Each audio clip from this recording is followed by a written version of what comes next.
ಸಂದೇಶ ಆರನೇ ಅಧ್ಯಾಯ 33ನೇ ವಾಕ್ಯ.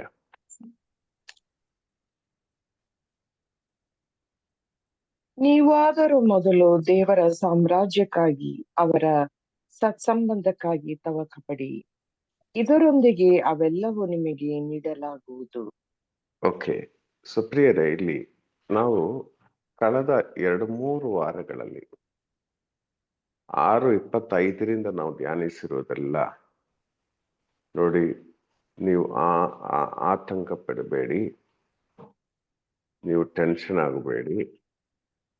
ಏನ್ ತಿಂತೀರಾ, ಏನ್ ಕುಡಿಯಬಹುದು, ಏನ್ ಉಡಬಹುದು, ಅದರ ಬಗ್ಗೆ ನೀವು ಜಾಸ್ತಿ ಯೋಚನೆ ಮಾಡಬೇಡಿ. ಕಾರಣ ಸ್ವರ್ಗದಲ್ಲಿರುವ ಪಿತನು ನಿಮ್ಮ ಮೇಲೆ ಒಂದು ಯೋಚನೆ ಇದೆ. ಇನ್ನು ನೀವು ಮೇಲಾದವರು. ಈ ವಚನಗಳು ಇದೆಲ್ಲ ನಾವು ಕಳೆದ ದಿನಗಳ ಧ್ಯಾನಿಸ್ತೇವೆ. ಪಕ್ಷಿಗಳನ್ನ ನೋಡಿ ಅಥವಾ ಒಂದೊಂದು ಎಕ್ಸಾಂಪಲ್ ಅನ್ನು ಕೊಡ್ತಾ, ಅವುಗಳು ಯಾವುದು ಮಾಡ್ತಾ ಇಲ್ಲ, ಯಾವ ಟೆನ್ಷನ್ ಮಾಡ್ತಾ ಇಲ್ಲ, ಆದರೆ ಅವರಿಗಿಂತ ನೀವು ಮೇಲಾದವರು ಅಂತ ಹೇಳಿ, ನಿಮ್ಮ ಕಾರ್ಯದಲ್ಲಿದೆ ಅವರಿಗೆ ಚಿಂತೆ ಇದೆ ಅಂತ ಹೇಳಿ, ಚಿಂತಿಸಿ ನೀವೇನು ಮಾಡಕ್ಕಾಗಲ್ಲ ಅಂತ ಹೇಳಿ ನಮಗೆ ಯೇಸು ಸ್ವಾಮಿ ಹೇಳಿಕೊಟ್ಟಿದ್ದಾರೆ. ಪ್ರಿಯರೇ, ಇವತ್ತು ಯೇಸು ಸ್ವಾಮಿ ನಮಗೆ ಹೇಳುವುದೇನೆಂದ್ರೆ, ಕಾರ್ಯಗಳಿಗಾಗಿ ಎಲ್ಲ ಚಿಂತಿಸಬೇಡಿ. ಓಕೆ, ನೀವು ಏನಕ್ಕಾಗಿ ಚಿಂತಿಸಬೇಕು ಎಂದು ಹೇಳುತ್ತಾ ಇದ್ದಾರೆ. ಪ್ರಿಯರೇ, ಎಲ್ಲಾ ಧ್ಯಾನಗಳ ಸಮಯದಲ್ಲೂ, ಮೋಸ್ಟ್ಲಿ ಎಲ್ಲಾ ಪ್ರೇಯರ್ ಮೀಟಿಂಗಿನ ಸಮಯದಲ್ಲೂ ನಾವು ಆಲಿಸುವ ಒಂದು ವಚನ ಆಗಿದೆ, ಮತ್ತಾಯ 6:33. ನೀವಾದರೂ ಮೊದಲು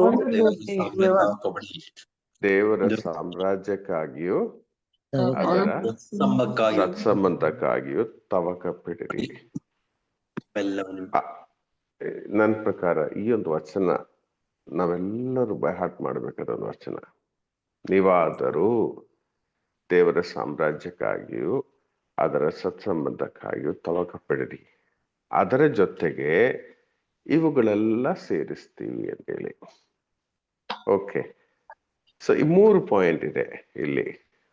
ಒಂದು, ದೇವರ ಸಾಮ್ರಾಜ್ಯಕ್ಕಾಗಿ; ಇನ್ನೊಂದು, ಅದರ ಸತ್ಸಂಬಂಧಕ್ಕಾಗಿ; ಮೂರನೇದಾಗಿ, ಬಾಕಿ ಎಲ್ಲ ಸೇರಿಸ್ತದೆ. ಇದನ್ನು ನಾವು ಈ ದಿನದಲ್ಲಿ ನಾವು ಚಿಂತಿಸೋಣ. ಪರಿಣಾಮ ದೇವರ ಸಾಮ್ರಾಜ್ಯ ಅಂತ ಹೇಳುವಾಗ ಏನಾದ್ರು, ಆಕ್ಚುಲಿ ನಾನು ಇವತ್ತು ಕೊಡ್ಬೇಕಾದ ಟಾಕ್ ಎಲ್ಲ ನಿನ್ನೆ ಗ್ರೂಪ್ ಅಲ್ಲಿ ಹಾಕಿದ್ದೇನೆ.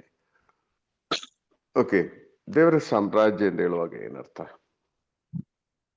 ದೇವರ ಸಾಮ್ರಾಜ್ಯ ಅಂದ್ರೆ ಸರ್, ನಮ್ಮನ್ನ ಅಲ್ಲಿ ಕರ್ಕೊಂಡು ಹೋಗುವಂತದ್ದು. ಅಂದ್ರೆ ನಾವು ಅಲ್ಲಿ ಇರುವುದಕ್ಕಾಗಿ ದೇವರು ನಮಗಾಗಿ ಸಿದ್ಧತೆ ಮಾಡಿರುವಂತ ಒಂದು ಸ್ಥಳ ಅಂತ ಕೂಡ ಹೇಳ್ಬೋದು ಸರ್, ದೇವರ ಸಾಮ್ರಾಜ್ಯ. ದೇವರ ಸಾಮ್ರಾಜ್ಯ. ಓಕೆ, ಶಶಿಕಲಾ ಸಿಸ್, ನೀವೇನ್ ಹೇಳ್ತೀರಾ? ನಮ್ಗೆ ಮೊದ್ಲಿನ ತಿಳಿದಿರಂತೆ ದೇವರ ಫಲಪಾಶದಲ್ಲಿ ನಮಗೋಸ್ಕರ ಅವರು ಒಂದು ಸ್ಥಾನಮಾನ ಅಂತ ಒಂದು ಇಟ್ಟಿದ್ದಾರೆ. ಅದಕ್ಕೋಸ್ಕರ, ಅದನ್ನ ಪಡೆಯೋದಕ್ಕೋಸ್ಕರ ಅಂತ ಇರ್ಬೋದು. ಅದು ದೇವರ ಸಾಮ್ರಾಜ್ಯ, ಅದು ಸ್ವರ್ಗ ಅಂತ ಹೇಳ್ಬೋದು ಅಲ್ವಾ? ಸ್ವರ್ಗ ದೇವರ ಸಾಮ್ರಾಜ್ಯ ಒಂದೇನಾ? ದೇವರ ಸಾಮ್ರಾಜ್ಯ, ದೇವರ ಪ್ಲಾನ್ ಏನಿದೆ ದೇವರ ಸಾಮ್ರಾಜ್ಯ, ದೇವರ ಚಿತ್ತ ಏನಿದೆ ಅದು ದೇವರ ಸಾಮ್ರಾಜ್ಯ. ಓಕೆ, ದಯಾಲ್, ನೀವೇನ್ ಹೇಳ್ತೀರಾ? ಅದೇ ನ್ಯಾಯ, ನೀತಿ, ಇದು ಪ್ರೀತಿ, ಕರುಣೆ ತುಂಬಿದೆಲ್ಲ ಅದು ದೇವರ ಸಾಮ್ರಾಜ್ಯ ಅಲ್ಲ ಬ್ರದರ್? ಓಕೆ, ಧರ್ಮಸಭೆ ದೇವರದ ಇದು ಧರ್ಮಸಭೆ ಮತ್ತು ಸತ್ಸಂಬಂಧ ಅಂದ್ರೆ ಅದಕ್ಕೆ ಸಂಬಂಧಪಟ್ಟ ಕಟ್ಟಳೆಗಳು, ರೀತಿ ನಿಯಮಗಳು. ಆಕ್ಚುಲಿ ಕ್ಯಾಟೆಕಿಸ್ ಆಫ್ ಕ್ಯಾಥಲಿಕ್ ಚರ್ಚ್ 2816, ನೆನ್ನೆ ನಾನು ಅದು ಡೀಟೇಲ್ ಕಳಿಸಿದ್ದೇನೆ. ಈ ಕ್ಯಾಟೆಕಿಸ್ ಆಫ್ ಕ್ಯಾಥಲಿಕ್ ಚರ್ಚ್ ಅಲ್ಲಿ ಹೇಳೋದೇನೆಂದ್ರೆ, ದೇವರ ಸಾಮ್ರಾಜ್ಯ ಅಂತ ಹೇಳುವಾಗ ಆಕ್ಚುಲಿ ಈ ಬೆಟ್ಟದ ಬೋಧನೆ ಅದರಲ್ಲಿರುವ ನಿಯಮಗಳೆಲ್ಲ ಯಾವುದಕ್ಕಾಗಿ ಈ ಸ್ವಾಮಿ ಕೊಟ್ಟಿರೋದು? ಈ ದೇವರ ಸಾಮ್ರಾಜ್ಯದ ಆ ಒಂದು ಕಾನೂನುಗಳು, ಆತ್ಮದಲ್ಲಿ ಬಡವರು ಭಾಗ್ಯವಂತರು. ಆ ರೀತಿ ಕೊಟ್ಟಿರುವ ಎಲ್ಲಾ ನಿಯಮಗಳು ದೇವರ ಸಾಮ್ರಾಜ್ಯದ ಕಾನೂನುಗಳು. ಇನ್ನೊಂದು ಯೇಸುಸ್ವಾಮಿ ಹೇಳ್ತಾ ಇದ್ದಾರೆ, ಆ ಒಂದು ಮೊದಲನೆಯ ಪ್ರೀಚಿಂಗ್ ಯೆಶಾಯ ಪ್ರವಾದಿಯ ಗ್ರಂಥದಿಂದ ಓದಿದಾರಲ್ಲ, ಆ ಸುರುಳಿಯನ್ನು ತಗೊಂಡು ಓದಿದಾಗ ಅವರೇ ಹೇಳ್ತಾ ಇದ್ದಾರೆ ದೇವರ ಸಾಮ್ರಾಜ್ಯ ಬಂದಾಗಿದೆ ಅಂತ ಹೇಳಿ. ಬೇರೆ ಆಕ್ಚುಲಿ ಕ್ಯಾಟೆಕಿಸಮ್ ಆಫ್ ಕ್ಯಾಥಲಿಕ್ ಚರ್ಚ್ ಪ್ರಕಾರ ಯೇಸುವಿನ ಜನನದಿಂದಲೇ ದೇವರ ಸಾಮ್ರಾಜ್ಯ ಪ್ರಾರಂಭ ಆಗಿದೆ. ಓಕೆ, ಈಗ ಪರಮ ಪ್ರಸಾದದಲ್ಲಿ ಯೇಸುಸ್ವಾಮಿ ವಾಸಿಸುವಾಗ ಆ ಯೇಸುವಿನ ಆ ಒಂದು ಪ್ರೆಸೆನ್ಸ್ ನಮ್ಮ ಭೂಮಿಯಲ್ಲಿ ಇರುವಾಗ ಯೇಸುವಿನ ಸಾಮ್ರಾಜ್ಯ ಪ್ರಾರಂಭವಾಗಿದೆ.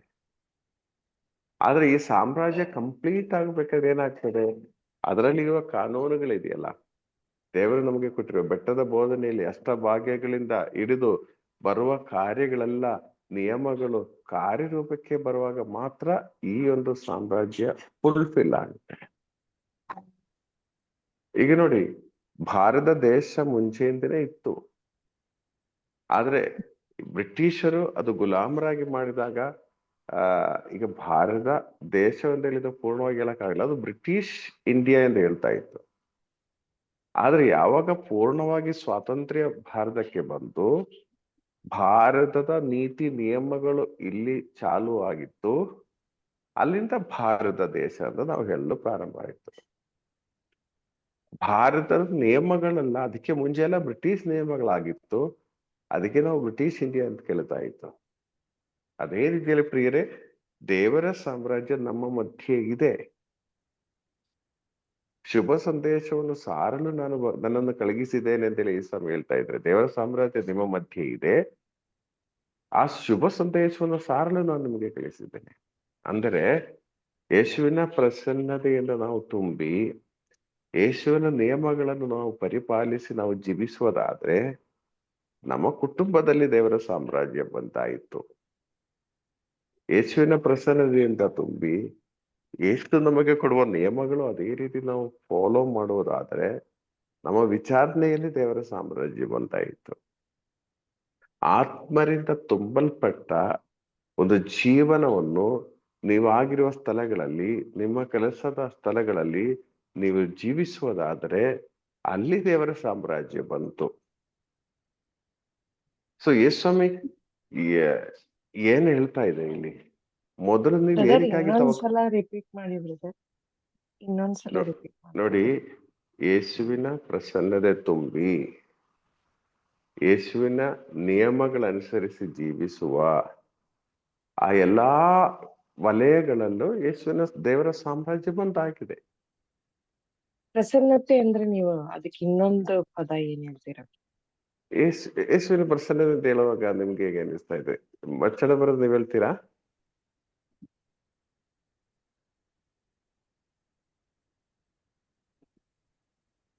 ಓಕೆ, ಯೇಸುವಿನ ಪ್ರಸನ್ನತೆ ಅಂತ ಹೇಳಿದ್ರೆ ನಾವು ಹೇಳುವಾಗ ಹೇಳ್ತೇವೆ ನಾವು ದೇವರ ಮಕ್ಕಳು ಅಂತ ಹೇಳಿ. ದೇವರ ಮಕ್ಕಳಂತ ಹೇಳಿದ ಮೇಲೆ ದೇವರ ಗುಣಗಳು ನಮ್ಮಲ್ಲಿ ಇದ್ದರೆ ಮಾತ್ರ ನಾವು ದೇವರ ಮಕ್ಕಳಂತ ಹೇಳಲಿಕ್ಕೆ ಸಾಧ್ಯ ಉಂಟು. ಆಗ ಮಾತ್ರ ಅವರ ಪ್ರಸನ್ನತೆಯು ನಮ್ಮಲ್ಲಿ ಕೂಡ ಬೆಳಗುತ್ತದೆ. ಅಂದ್ರೆ ನಾವು ಸಂಸಾರದ ಏನು ಲೈಟ್ ಆಗ್ಬೇಕು, ನಾವು ಲೈಟ್ ಆಗ್ಬೇಕಂತ ಹೇಳಿದ್ರೆ ಯೇಸು ಹೇಳಿದ್ದು. ನಾವು ಲೈಟ್ ಆಗದಿದ್ರೆ ಈಗ ಭಾರತ ದೇಶದಲ್ಲಿ ಈ ಬ್ರಿಟಿಷರು ಕ್ರಿಶ್ಚಿಯನ್ ಆಗಿ ಆಳ್ವಿಕೆ ಮಾಡಲಿಕ್ಕೆ ಬಂದವರು, ಅವರು ಬ್ರಿಟಿಷ್ ಸಾಮ್ರಾಜ್ಯವನ್ನೇ ಸ್ಥಾಪನೆ ಮಾಡಿದ್ರು, ಮನುಷ್ಯರ ರಾಜ್ಯವನ್ನು ಸ್ಥಾಪನೆ ಮಾಡಿದ್ರು. ಆದರೆ ಯೇಸುಗೆ ಸಾಕ್ಷಿ ಅವರು ಆಗಲಿಲ್ಲ. ದೇವರು ಅವಕಾಶವೊಂದು ಕೊಟ್ಟಿದ್ರು, ಇವರ ಮೂಲಕ ಇಡೀ ಭಾರತ ದೇಶ ಕ್ರಿಶ್ಚಿಯನ್ ಆಗಲಿಕ್ಕೆ ಸಾಧ್ಯ ಇತ್ತು. ಆದರೆ ಇವರು ಯೇಸು ಕ್ರಿಸ್ತರ ಹೆಸರು ಮಾತ್ರ ಇತ್ತು, ಆದರೆ ಯೇಸು ಕ್ರಿಸ್ತರಿಗೆ ಸಾಕ್ಷಿ ಆಗಲಿಲ್ಲ. ಅದು ಪ್ರಜ್ವಲ ಅವರು ಯೇಸು ಕ್ರಿಸ್ತರ ದೀಪ ಅವರು ಇಲ್ಲಿ ಬೆಳಗಲಿಲ್ಲ, ಬ್ರಿಟಿಷರ ದೀಪವನ್ನೇ ಬೆಳಗಿಸಿದರು. ಆದ್ದರಿಂದ ಪ್ರಾಬ್ಲಮ್ ಇಡೀ ಜಗತ್ತಿನಲ್ಲಿ ರಷ್ಯಾವು Christian, Ukraine Christian, England Christian, America Christian, ಇವರೆಲ್ಲ ಯೇಸು ಕ್ರಿಸ್ತರಿಗೆ ಕೌಂಟರ್ ವಿಟ್ನೆಸ್ ಆದ್ದರಿಂದ ಪ್ರಾಬ್ಲಮ್ ಪ್ರಜ್ವಲಗೊಳಿಸಲು ಆಗಲಿಲ್ಲ. ಈಗ ನಾವು ಇಂಡಿಯಾದಲ್ಲಿ ನಾವು ಇದ್ದರೂ ಕೂಡ ನಾವು ಬದಿಯ ಮನೆಯಲ್ಲಿ ಹಿಂದೂಗಳಿರುವಾಗ ನಾವು ಕ್ರಿಶ್ಚಿಯನ್ರು ಅಯ್ಯೋ ಕುಡಿದು ಹೋರಾಟ ಜಗಳ ಮಾಡುವಾಗ ಯಾರಿಗೆ ಕ್ರಿಶ್ಚಿಯನ್ ಆಗ್ಬೇಕಮ್ಮ? ನಾವು ಕೌಂಟರ್ ವಿಟ್ನೆಸ್ ಆಗ್ತೇವೆ, ಪ್ರಜ್ವಲ ಆಗೋದಿಲ್ಲ.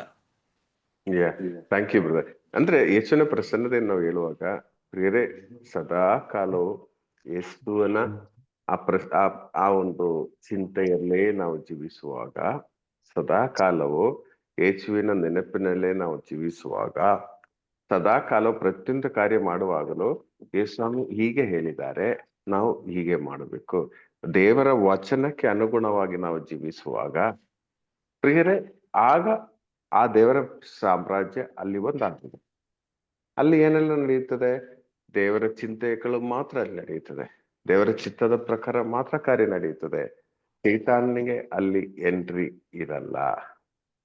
ಇಂತಹ ಒಂದು ಸಾಮ್ರಾಜ್ಯವಾಗಿದೆ ದೇವರ ಸಾಮ್ರಾಜ್ಯ. ಸೊ ನಿತ್ಯ ಜೀವ ಅಂತ ಹೇಳುವಾಗ ನಮ್ಗೆ ಈಗಲೇ ನಮ್ಮಲ್ಲಿ ಇದೆ. ಆದ್ರೆ ಈ ದೇವರ ಸಾಮ್ರಾಜ್ಯದಲ್ಲಿ ಇರುವಾಗ ಮಾತ್ರ, ದೇವರ ಪ್ರೆಸೆನ್ಸ್ ಅನುಸರಿಸಿ ಜೀವಿಸುವಾಗ, ದೇವರ ಚಿಂತೆ ಅನುಸರಿಸಿ ಜೀವಿಸುವಾಗ, ದೇವರ ಪ್ರೇರಣೆಗೆ ಅನುಗುಣವಾಗಿ ಜೀವಿಸುವಾಗ, ಸದಾ ದೇವರು ನಮ್ಮ ಚಿಂತೆಯಲ್ಲಿರುವಾಗ ದೇವರ ಸಾಮ್ರಾಜ್ಯದಲ್ಲಿ ನಾವಾಗಿದ್ದೇವೆ. ಪ್ರಿಯರೇ, ಒಂದು ಆ ರಾಜನ ಆ ಒಂದು ಅವಸ್ಥೆ ನೀವು ನೋಡಿ, ರಾಜನ ಸೇವಕರು ನೋಡಿ, ಸದಾ ಕಾಲವು ರಾಜನ್ ಬರ್ತಾರೋ, ರಾಜನ ಏನ್ ಮಾಡ್ತಾರೆ, ರಾಜನ ಏನ್ ಹೇಳಿದ್ದಾರೆ, ಆ ರಾಜನ ಹೇಳಿದ ಅದೇ ಚಿಂತೆಯಲ್ಲಿ ಅದೇ ನಿಯಮಗಳ ಅನುಸರಿಸಿ ಜೀವಿಸುವಾಗ ಆ ರಾಜ್ಯನ ಸಾಮ್ರಾಜ್ಯ. ಅದೇ ರೀತಿ ದೇವರ ಸಾಮ್ರಾಜ್ಯ. ಅರ್ಥ ಆಯ್ತಲ್ಲ? ಸೊ ಈ ದೇವರ ಸಾಮ್ರಾಜ್ಯ ನೀವು ಮೊದಲು ಏನಕ್ಕಾಗಿ ತವಕ ಪಡಬೇಕು? ದೇವರ ಸಾಮ್ರಾಜ್ಯಕ್ಕಾಗಿ ತವಕ ಪಡಬೇಕು. ಇದು ಸ್ವಲ್ಪ ಅರ್ಥ ಮಾಡಬೇಕು. ನಾವು ಮೊದಲು ದೇವರ ಸಾಮ್ರಾಜ್ಯಕ್ಕಾಗಿ ತವಕ ಪಡಬೇಕು ಅಂತ ಹೇಳುವಾಗ ದಯಾಲ್ ನೀವು ಹೇಳ್ತೀರಾ ಅದರ ಅರ್ಥ? ನಿಮ್ಗೆ ಏನ್ ಅರ್ಥ ಆಯ್ತು?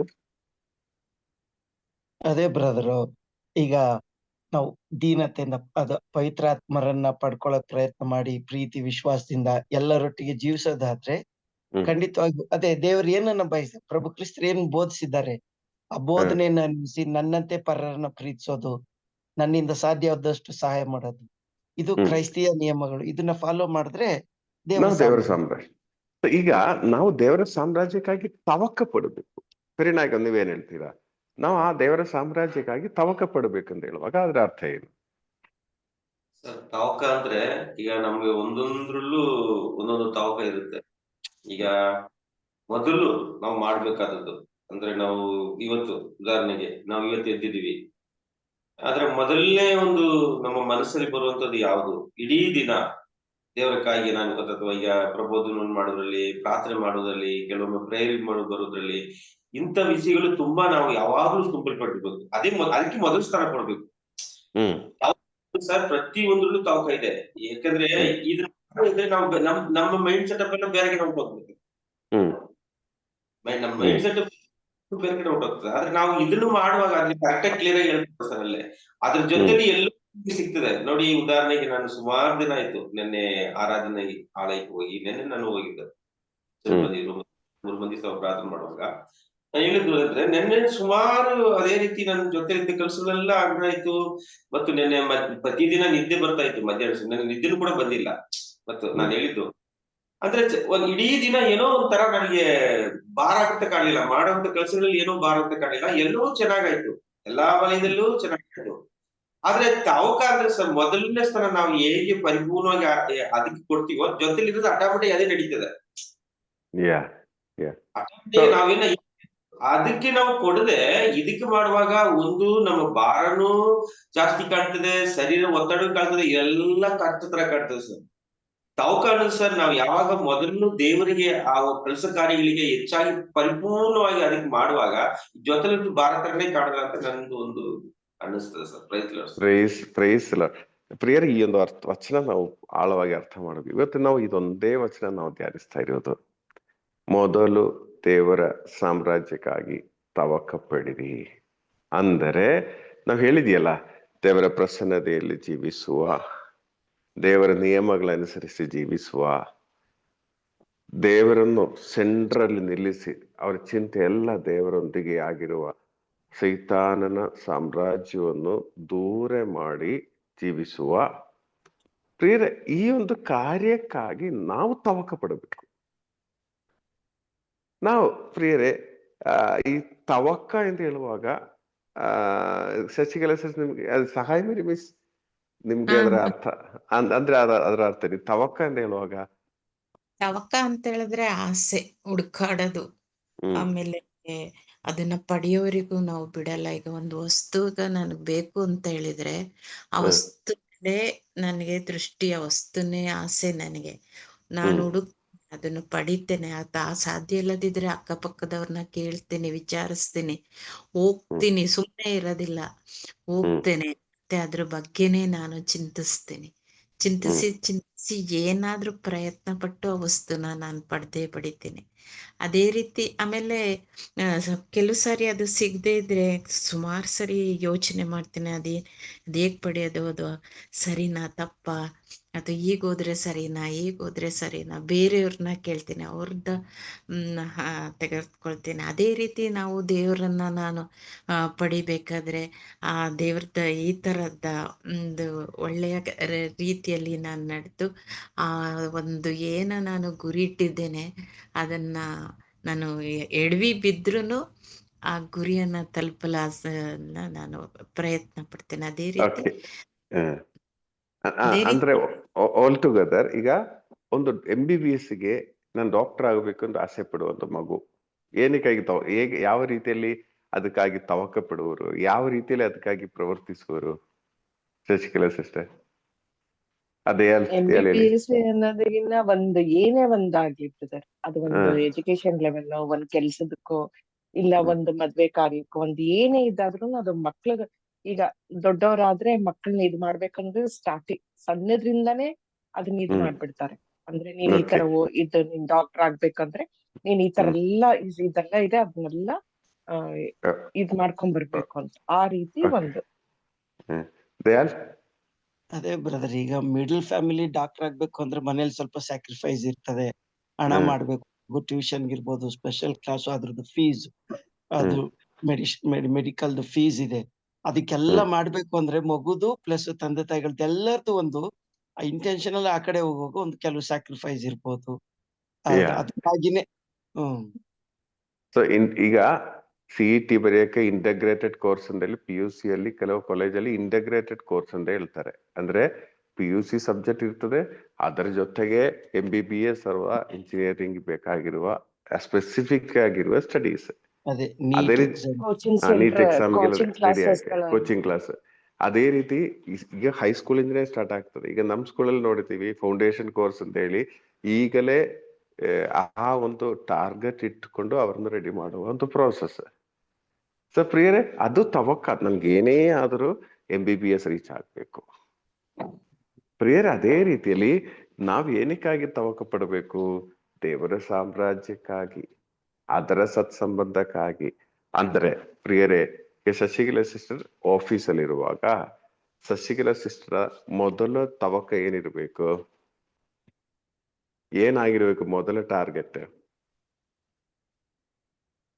ಸ್ವಲ್ಪ ದುಡ್ಡು ಮಾಡ್ಬೇಕಂತಲ್ಲ, ಅದೆಲ್ಲ ನ್ಯಾಚುರಲ್ ಆಗಿ ಬರುತ್ತೆ. ಏನಾಗಿರ್ಬೇಕು? ನಿಮ್ಮ ಮೊದಲನೆಯ ಇಂಟೆನ್ಷನ್ ಆಗಿರ್ಬೇಕು. ಯೇಸ್ವಾಮಿ ಹೇಳೋ ಪ್ರಕಾರ ಪ್ರಾಮಾಣಿಕತೆ, ಸಿನ್ಸಿಯರ್ ಡೆಡಿಕೇಶನ್. ಅಲ್ಲ, ನಿಮ್ಗೆ ಹೇಗೆ ಅನಿಸ್ತಾ ಇದೆ? ನಿಮ್ಗೆ ಹೇಗೆ ಅನಿಸ್ತಾ ಇದೆ? ಅವರು ದುಡ್ಡಿಗೋಸ್ಕರ ಅದ್ರ ಲೌಕಿಕ ಡೆಡಿಕೇಶನ್ ಆಗ್ಬೇಕು ಅಲ್ಲ. ಓಕೆ, ಯೇಸ್ವಾಮಿ ಹೇಳುವ ಈ ಒಂದು ಪಾಯಿಂಟ್ ಇಟ್ಕೊಂಡು ನೀವು ಮೇನ್ ಟಾರ್ಗೆಟ್ ಏನಿರ್ಬೇಕು ನೀವು ಆಗಿರೋ ವಲಯದಲ್ಲಿ? ನೀವು ನಿಮ್ದು ಹೇಳಿ. ಅವರು ಇರುವ ಒಂದು ಆಫೀಸ್ ಅಲ್ಲಿ ಇರೋರಿಗೆ ಮೊದಲು ಹೇಗಾದ್ರೂ ಅಲ್ಲಿ ವಚನ ಸಾರೋದಕ್ಕೆ ಅಥವಾ ದೇವರ ಬಗ್ಗೆ ಹೇಳೋದಕ್ಕೆ ಹೇಗಾದ್ರೂ ಸ್ವಲ್ಪ ಆತರ ಪ್ರಯತ್ನ ಮಾಡ್ಬೇಕು ಅಂತ ಅನಿಸ್ತದೆ. ಓಕೆ, ಈಗ ವಚನ ಸಾರಕ್ಕೆ ಆಗಲ್ಲ ಶಶಿಕಲಾ ಸಿಸ್ಟರ್ಗೆ. ಖಂಡಿತವಾಗಿಯೂ ಅಲ್ಲಿ ಯೇಸುಸ್ವಾಮಿ ನಿಜ ದೇವರು ಅಂತ ಹೇಳಕ್ಕೆ ಸಾಧ್ಯ ಇಲ್ಲ. ಆಗ ಪ್ರಾಮಾಣಿಕವಾಗಿ ಜೀವಿಸಬೇಕು, ಪ್ರಾಮಾಣಿಕವಾಗಿ ಕರ್ತವ್ಯವನ್ನು ಪಾಲಿಸಬೇಕು, ಪ್ರಾಮಾಣಿಕವಾಗಿ ಸತ್ಯ, ನೀತಿ, ಪ್ರೀತಿ, ಶಾಂತಿಯಿಂದ. ಫಸ್ಟ್ ಜೋಕಿಂ ಬ್ರದರ್ ಹೇಳಿದಾಗೆ ಅವರು ತೋರಿಸಿಕೊಡ್ಬೇಕು. ಅವ್ರು ಬೇರೆಯವರಿಗೆ ಹೇಳುವುದಲ್ಲ, ಫಸ್ಟ್ ನಾವು ಮಾಡುವ ತಪ್ಪೇ ಅದು. ಎಲ್ರಿಗೂ ನಾವು ಹೇಳ್ತೀವಿ, ನಾವು ತೋರಿಸಿಕೊಡಲ್ಲ. ನಮ್ ಜೀವನ ಫಸ್ಟ್ ದೇವರ ಚಿತ್ತ, ದೇವರ ಪ್ರೆಸೆನ್ಸ್ ಅಲ್ಲಿ ಜೀವಿಸುವ ಒಂದು ವ್ಯಕ್ತಿ ನಾವಾಗಬೇಕು. ದೇವರ ನಿಯಮಗಳ ಅನುಸರಿಸುವ ವ್ಯಕ್ತಿ ನಾವಾಗಬೇಕು. ದೇವರು ಹೇಳುವ ಪ್ರಕಾರ ನಾವು ಜೀವಿಸುವ ವ್ಯಕ್ತಿ ನಾವಾಗುವಾಗ ಪ್ರಿಯರೇ, ನಿಮ್ಮ ಆಫೀಸಲ್ಲಿ ಬದಲಾವಣೆ ಪ್ರಾರಂಭ ಆಗ್ತದೆ. ನಾವು ಈ ಪ್ರಾಬ್ಲಮ್ ಏನಂದ್ರೆ, ವಚನ ಸಾರಕ್ಕೆ ಆಗ್ತಾ ಇಲ್ಲ, ಯೇಸುವಿನ ಬಗ್ಗೆ ಹೇಳಕ್ ಆಗ್ತಾ ಇಲ್ಲ ನಾವು ಹೇಳ್ತೀವಿ. ಯಾರು ಹೇಳಿದ್ದಾರೆ ಅದೇ ಹೇಳ್ಬೇಕಂತ ಹೇಳಿ. ನೀವು ಜೀವಿಸಿ, ದೇವರ ಸಾಮ್ರಾಜ್ಯದಲ್ಲಿ ನೀವು ಜೀವಿಸಲು ಪ್ರಯತ್ನ ಪಡಿ. ನಿಮ್ಮ ಮಾತುಗಳು, ನಿಮ್ಮ ನಡೆಯ ನುಡಿ, ನೀವು ಯೇಸುವನ್ನು ಅರಿತು ಯೇಸುವಿನ ಹಾಗೆ ಜೀವಿಸಲು ಪ್ರಾರಂಭಿಸುವಾಗ ಏನಾಗ್ತದೆ? ಆಫೀಸಲ್ಲಿ ಏನಾಗ್ಬೋದು ಶಶಿಕಲಾ ಸಿಸ್ಟರ್? ನಿಮ್ಮ ಮಾತುಗಳು ಸ್ವಲ್ಪ ಕಂಟ್ರೋಲ್ ಆಗ್ತದೆ. ನೀವು ನಿಮ್ಮ ರೀತಿ ನೀತಿಗಳಲ್ಲಿ ವ್ಯತ್ಯಾಸ ಬರುತ್ತದೆ. ನಿಮ್ಮ ಒಂದು ಎಲ್ಲದಕ್ಕೂ ನಿಮ್ಮಲ್ಲಿ ಒಂದು ವ್ಯತ್ಯಾಸ ಅವರು ಕಾಣುವಾಗ ಅವರು ಚಿಂತಿಸಲು ಪ್ರಾರಂಭಿಸ್ತಾರೆ. ಏನಾಯ್ತು? ನೆನ್ನೆ ಆಗಿಲ್ಲಲ್ಲ, ಈಗ ತುಂಬಾ ವ್ಯತ್ಯಾಸ ಆಯ್ತಲ್ಲ, ಏನಾಗಿದೆ? ಎಲ್ಲಿಂದ ಈ ಒಂದು ಬದಲಾವಣೆ ಬಂತು? ಅವರು ಚಿಂತಿಸಲು ಪ್ರಾರಂಭಿಸ್ತಾರೆ. ಆಗ ನಿಮ್ ಮುಂದೆ ಬಂದು ತಪ್ಪು ಮಾಡಕ್ಕೆ ಅವರಿಗೆ ಆಗಲ್ಲ. ಏನಾದ್ರು ಲಂಚ ತಗೊಳ್ಳೋ ಆಫೀಸ್ ಆದ್ರೆ ನೀವೆಲ್ಲಿ ಇರುವಾಗ ಲಂಚದ ಬಗ್ಗೆ ಮಾತಾಡಕ್ ಅವರಿಗೆ ಆಗಲ್ಲ. ಆತರ ತಪ್ಪು ನಿಮ್ಮ ಮುಂದೆ, ಈಗ ನೀವು ಸ್ವಲ್ಪ ನಿಮ್ಮ ಆಫೀಸರ್ಸ್ ಇರಬಹುದು, ನಿಮ್ಗಿಂತ ಮೇಲೆ ಇರುವ ಸುಮಾರು ಜನ ಇರಬಹುದು, ಅವರಿಗೂ ಸಹ ಈ ವಿಷಯಗಳಲ್ಲಿ ತಪ್ಪಾದ ವಿಷಯಗಳು ನಿಮ್ಮ ಪ್ರೆಸೆನ್ಸ್ ಅಲ್ಲಿ ಚರ್ಚೆ ಮಾಡಲು ಅವರಿಗೆ ಸಾಧ್ಯ ಆಗಲ್ಲ. ನೀವು ಅಂತಹ ಒಂದು ಜೀವನ ನಡೆಸೋದಾದ್ರೆ. ಎಷ್ಟೋ ಕಡೆ ಈಗ ಸ್ವಲ್ಪ ಫೈನಾನ್ಷಿಯಲಿ ಈ ಲಂಚ ತರ ಇರುವ ಕಾರ್ಯಗಳು ಸುಮಾರು ಆಫೀಸ್ಗಳು ನಡೆಯುತ್ತದೆ. ಆದ್ರೆ ಅಲ್ಲಿ ಒಂದು ಆಫೀಸರ್ ಅಲ್ಲ, ಒಂದು ಸಾದಾ ವ್ಯಕ್ತಿ ದೇವರ ಸಾಮ್ರಾಜ್ಯಕ್ಕಾಗಿ ಪ್ರಾಮಾಣಿಕವಾಗಿ ತಗೊಳ್ಳುವಾಗ ಕಾಂಪ್ರಮೈಸ್ ಮಾಡೋದಲ್ಲ, ನಾನಿದು ಮಾಡಲ್ಲ, ನಾನು ಇದು ತಗೊಳಲ್ಲ ಎಂದು ಒಂದು 2-3 ಸತಿ ಫರ್ಮ್ ಆಗಿ ಹೇಳಿ ನೋಡಿ. ಮತ್ತೆ ನಿಮ್ಮ ಹತ್ರ ಬಂದು ಯಾರು ಈ ಲಂಚದ ಬಗ್ಗೆ ಚರ್ಚೆ ಮಾಡಕ್ಕೂ ಬರಲ್ಲ. ಆಗ ಏನಾಗಿದೆ? ಸ್ವಲ್ಪ ದೇವರ ಸಾಮ್ರಾಜ್ಯದಲ್ಲಿ ಸ್ಥಾಪನೆ ಆಗಿದೆ. ಆದ್ರೆ ನಿಮ್ಮ ಫರ್ಮ್ನೆಸ್ ಎಷ್ಟಿದೆ ಅದರ ಮೇಲೆ ಡಿಪೆಂಡ್ ಆಗ್ತದೆ. ಎಷ್ಟೋ ಕಡೆ ಆಫೀಸ್ಗಳಲ್ಲಿ ಮೇನ್ ಆಫೀಸರ್ಸ್ ದುಡ್ಡು ತಗೊಳಲ್ಲ, ಅದಕ್ಕೆ ಅವರ ಅಡಿಯಲ್ಲಿ ಕೆಲವರು ಇರ್ತಾರೆ, ಥ್ರೂ ಅವರು ಎಲ್ಲಾ ಕಾರ್ಯಗಳು ಮಾಡ್ತಾರೆ. ಆಫೀಸರ್ಸ್ ಏನು ಮುಟ್ಟಲ್ಲ. ಅದು ಅರ್ಥ ಆಯ್ತು ನಾನು ಹೇಳೋದು. ಇವರ ಅಡಿಯಲ್ಲಿ ನಿಲ್ಲೋ ವ್ಯಕ್ತಿಗೆ ಎಲ್ಲರನ್ನು ಆ ವ್ಯಕ್ತಿಯನ್ನು ಇವರು ಆರಿಸಲ್ಲ. ಇವರಿಗೆ ಟ್ಯೂನ್ ಆಗೋರು ಯಾರಿದ್ದಾರೆ ಅವ್ರನ್ನು ಮಾತ್ರ ತಗೊಳ್ಳುವರು. ಒಂದು ವೇಳೆ ನೀವು ಅವರಿಗೆ ಟ್ಯೂನ್ ಆಗಲ್ಲ ಅಂತ ಇಟ್ಕೊಳ್ಳೋಣ, ನಿಮ್ಮನ್ನು ಯಾವುದಕ್ಕೂ ಇದ್ರಿಗೆ ಇನ್ವಾಲ್ವ್ ಮಾಡಲ್ಲ ಅವರು. ಅರ್ಥ ಆಯ್ತಲ್ಲ? ನಿಮ್ಮ ಹತ್ರ ಈ ವಿಷಯ ಚರ್ಚೆನೂ ಮಾಡಲ್ಲ. ಈ ವಿಷಯ ನೀವೇನೇ ಹೇಳ್ತಿರಲ್ಲ ಅದ್ ಹಂಗೆ ಲೈವೇ ನಡೀತಾ ಇರೋದು ಎಲ್ಲ ಕಡೆ. ನಾನು ಹೇಳೋದು, ಈಗ ನೀವು ಪ್ರಾಮಾಣಿಕವಾಗಿ ನಿಂದಾಗಿದೆ, ನಿಮ್ಮ ಹತ್ರ ಈ ವಿಷಯಕ್ಕೆ ಬರಲ್ಲ, ನಿಮ್ಮ ಹತ್ರ ಯಾವ ಕಾಂಪ್ರಮೈಸ್ ಮಾಡಕ್ಕೂ ಬರಲ್ಲ. ನೀವು ನಿಮ್ಮ ತವಕ ಏನಾಗ್ಬೇಕು? ನಿಮ್ಮ ಆಫೀಸಲ್ಲಿ ದೇವರ ಸಾಮ್ರಾಜ್ಯ ನಡೆಯಬೇಕು. ನೀವು ಬೇರೆ ಏನು ತಪ್ಪು ಹೇಳ್ಬೇಡಿ, ಯಾರ ಬಗ್ಗೆನೂ ನೆಗೆಟಿವ್ ಹೇಳ್ಬಿಡಿ. ನೀವು ಅಲ್ಲಿ ಸ್ಥಾಪಿಸಿ. ಅದೇ ಈಸ್ಟ್ ಅಂತ ಹೇಳಿದ್ರಲ್ಲ, ದೇವರ ಸಾಮ್ರಾಜ್ಯದ ಬಗ್ಗೆ ಹೇಳುವಾಗ ಇಸ್ಲಾಂ ಹೇಳಿದ್ರು, ನೀವು ಈಸ್ಟಿನ ಹಾಗೆ ಚೂರ್ ಸಾಕು. ಆ ಈಸ್ಟ್ ಸ್ವಲ್ಪ ಹುಳಿ ಇರ್ತದೆ, ಅದು ಹಿಟ್ಟನ್ನು ಮೆತ್ತಿಗೆ ಮೆತ್ತಿಗೆ ಮೆತ್ತಿಗೆ ಮೆತ್ತಿಗೆ ಮೆತ್ತಿಗೆ ಮೆತ್ತಿಗೆ ಬೆಳಿಗ್ಗೆ ಆಗೋದಷ್ಟು ಪೂರ್ತಿ ಹುಳಿ ಹಿಟ್ಟಾಗಿ ಮಾಡುವ ಹಾಗೆ ಪ್ರಿಯರೇ, ನಮ್ಮ ತವಕವೆಲ್ಲ ಇದಕ್ಕಾಗಿರ್ಬೇಕು. ಮೊದಲು ನಾವು ಜೀವನ ಶುಭ ಸಂದೇಶ ಅಂತ ಹೇಳುವಾಗ, ಶುಭ ಸಂದೇಶ ಸಾರುವುದು ಅಂತ ಹೇಳುವಾಗ ಪ್ರಿಯರೇ, ಬೆಸ್ಟ್ ಮೆಥಡ್ ಏನಂದ್ರೆ ನಿಮ್ ಜೀವನ ಶುಭ ಸಂದೇಶ ಆಗ್ಬೇಕು. ನಿಮ್ಮನ್ನು ಕಾಣುವಾಗ ಯೇಸುವನ್ನು ಕಾಣುವ ಅನುಭವ ಆಗ್ಬೇಕು. ಮೊದಲು ನೀವು ದೇವರ ಸಾಮ್ರಾಜ್ಯಕ್ಕಾಗಿ ತವಕ ಪಡಿರಿ ಅಂತ ಹೇಳುವಾಗ. ಎರಡನೇದಾಗಿ ಹೇಳೋದಾದ್ರೆ, ಎಲ್ರಿಗೂ ಮೈಕ್ ಹಿಡಿದು ವಚನ ಸಾರುವುದಕ್ಕೆಲ್ಲ ತುಂಬಾ ಖುಷಿ ಇದೆ. ಅಯ್ಯೋ ನನಗೆ ಮೈಕ್ ಸಿಕ್ಕಿಲ್ಲ, ನನ್ಗೆ ಟೈಮ್ ಸಿಕ್ಕಿಲ್ಲ, ಈಗ ನನಗೆ ಸಿಕ್ಕಿರೋದೇ ಬರೀ ಅರ್ಧ ಗಂಟೆ, ಈ ತರ ಎಲ್ಲ ಮಾತಾಡೋದು. ನಾವು ಅದಕ್ಕೆ ಚಿಂತನೆ ಮಾಡ್ಬೇಡಿ.